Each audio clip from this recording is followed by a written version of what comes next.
Hi, today I wanted to start a new series on this channel called Book vs Movie. I'm just going to be comparing a book to its movie counterpart and seeing overall which one I like better.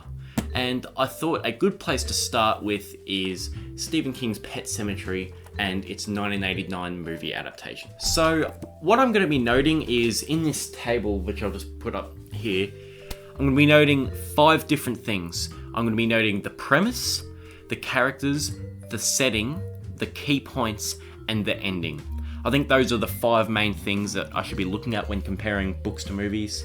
Premise is probably the main one, which is going to stay the same until I do a book versus movie on the Arnold Schwarzenegger Running Man. That's going to be a bit different. But anyway, I'm going to put this table up here. I hope it looks alright. I'll get better at utilising it, I think, in my scripts, because it was kind of a last minute tack on idea. But anyway, there is also going to be chock full of spoilers in this. So if you haven't read Pet Sematary and you plan on reading it, or you plan on watching it, I recommend you plan on reading it. But if you plan on doing either of those things, then just click away now, because I'm going to ruin the experience for you. So we're going to start off with the premise. The premise of this book is about a family who moved to the remote countryside of Ludlow, Maine. Their new neighbour, Judd Crandall, shows them the Pet Sematary, which is out the back of the Creed's house, down a long path through the forest.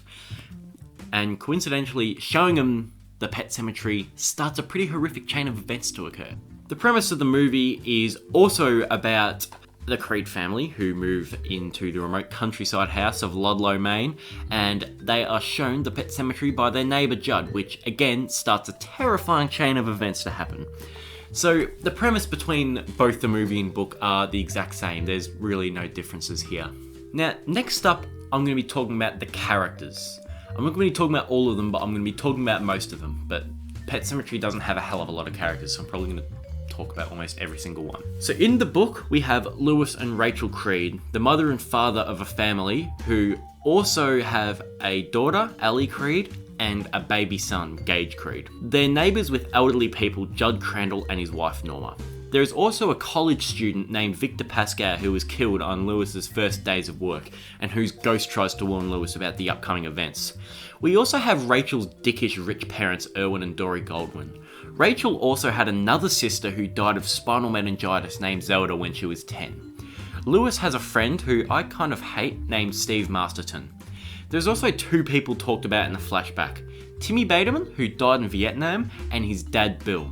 This is told to us because Bill tried to resurrect his son's body and is used as a warning from Judd to Lewis when Gage dies and Lewis reconsiders reanimating his dead son. There's also another friend named Missy Dandridge, who is a part-time babysitter of Ellie and Gage and is good friends with Rachel. As far as characters go, that's about it. Now, for the movie, there was just 2 small changes. In the movie, Missy Dandridge is not just a friend slash babysitter, she's the maid of the Creed house, and she has stomach cancer. And she kills herself halfway through the movie. I thought that was really, really weird. I don't know where it came from. And the last change is that Judd's wife, Norma, doesn't appear in the movie. And that's all there is for big changes regarding the characters. The setting in the movie and the book are all pretty much the same. In the movie, there's a big lake near the Creed house that I don't think was in the book, but it's not worth fretting over, so let's just move on. Now, as far as key events go, they're all pretty much the same, aside from the fact that Norma's death was in the book and wasn't in the movie because Norma wasn't in the movie.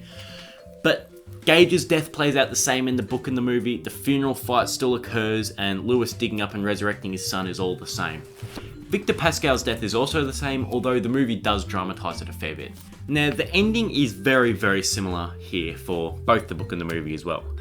Gage comes back as a zombie and kills Judd while Ellie is getting psychic visions from Victor Pascal, which causes Rachel to come home, ultimately leading to her death, as well as Lewis burning down Judd's house and then reanimating his dead wife. Rachel also comes back as a zombie and kills Lewis off screen in the movie like she did in the book. Now, the only difference here is that when Rachel comes home, the movie has Victor as a ghost and kind of uses them as a comedic escape and expositional material. The expositional stuff might have been because the movie can't explain the Wendigo's influence like the book can, because the Wendigo was very prominent in the last third of this book. But to me, it still feels out of place. Overall, I think this was a pretty accurate movie adaptation, and unfortunately, I think it was too accurate. It just felt like the script was copy and pastes of the book, and everything felt very rushed and strung together to me. It didn't change enough to fit a movie format, which is a real shame because I liked the book a lot and I was hoping for a great movie. Instead, I got an enjoyable movie, but just not a very good one. So Mary Lambert's Pet Sematary movie or Stephen King's book, which one's better? Pretty easy to choose.